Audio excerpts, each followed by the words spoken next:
We're looking at many, many states, but they are the top two that should be on notice because we've been communicating with them. And just like Maine, we're not going out there. We don't want to be suing people. We want them to comply with the law. And that's what we're doing. We have given them opportunity, Maine, an opportunity over and over again. The Department of Education, HHS, they went and sat down with them in person, multiple meetings, and got nowhere.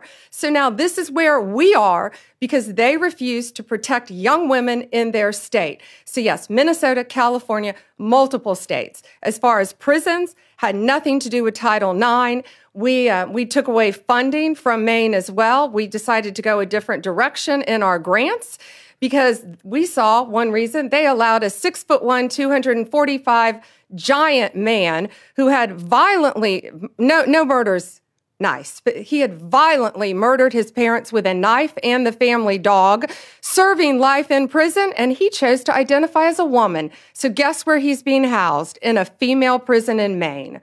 So therefore, my office, we don't want to give any more money to the Department of Corrections in Maine if that's how they're going to act. We're going a different direction in our funding. Sadie with the Journal. Hi there. So Maine's governor yesterday said there were maybe at most 2 trans athletes in Maine schools right now. I just was hoping you could talk a little bit about the sort of amount of federal resources that you're putting into this and why that's worth it given the small impact in Maine. And I have a second off-topic question, too. Given that it has some of the same elements as the fire bombings of Tesla dealerships that you've charged federally and called domestic terrorism, I'm wondering if you would say the arson at Pennsylvania Governor Josh Shapiro's house would also be domestic terrorism and something you would investigate federally, and if not, what constitutes domestic terrorism? Okay, so first the on-topic question about the I haven't heard Janet Mills' comment. Governor Mills said it's only a couple trans athletes. Well, I think those are boys who identify as girls wanting to beat girls in girls' sports. Well, if one young woman is in jeopardy, one, that's enough for us to be standing up here. One, no boy will be undressing in a girl's locker room.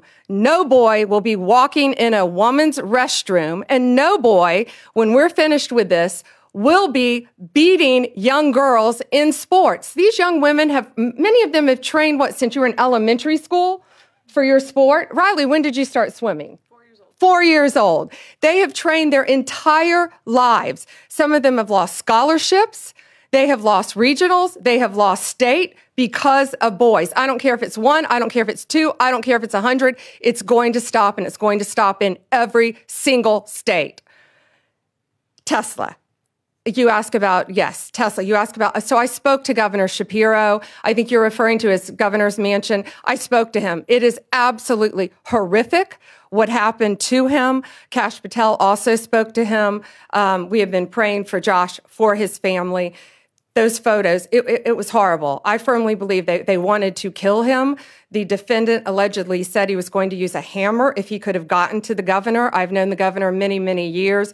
It is horrible. And yes, we are working with state authorities to do, it's now a pending investigation, anything we can to help convict the person that did this and keep them behind bars as long as possible. David? 2 questions, one on topic and one off topic. Sure. I'll start with the on topic. Minnesota and California, you mentioned you're looking at them. Are there active investigations into those states? Are there conversations? In which state do you expect to be next based on those conversations? Both. We have reached out to them. We have sent them letters. We're in the same posture we were in the beginning here with Maine. So let's see what they do. Let's hope they comply. Again, we don't want to sue anyone. We just want you to comply with federal law and protect girls, period. But yes, we are fully prepared to sue them and others that we will be looking at as well. And then my off topic, big topic over the past few weeks, Kilmar Abrego, Maryland. He's in a prison now in El Salvador. He was sent there. You insist, the president, everybody in the administration insists that he is MS-13. It appears that there's not going to be any sort of trial. He's not going to come back. DHS said he would be arrested and redeported if he comes back.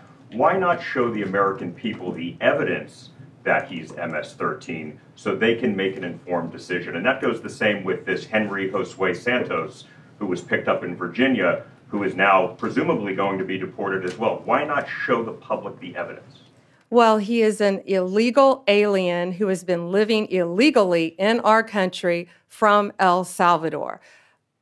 ICE testified, an immigration judge ruled he was a member of MS-13. An appellate judge ruled he was a member of MS-13. Hard stop. He should not be in our country. He was deported. They needed one additional step in paperwork, but now MS-13 is characterized as they should be, as an FTO, as a foreign terrorist organization. So he is not coming back to our country.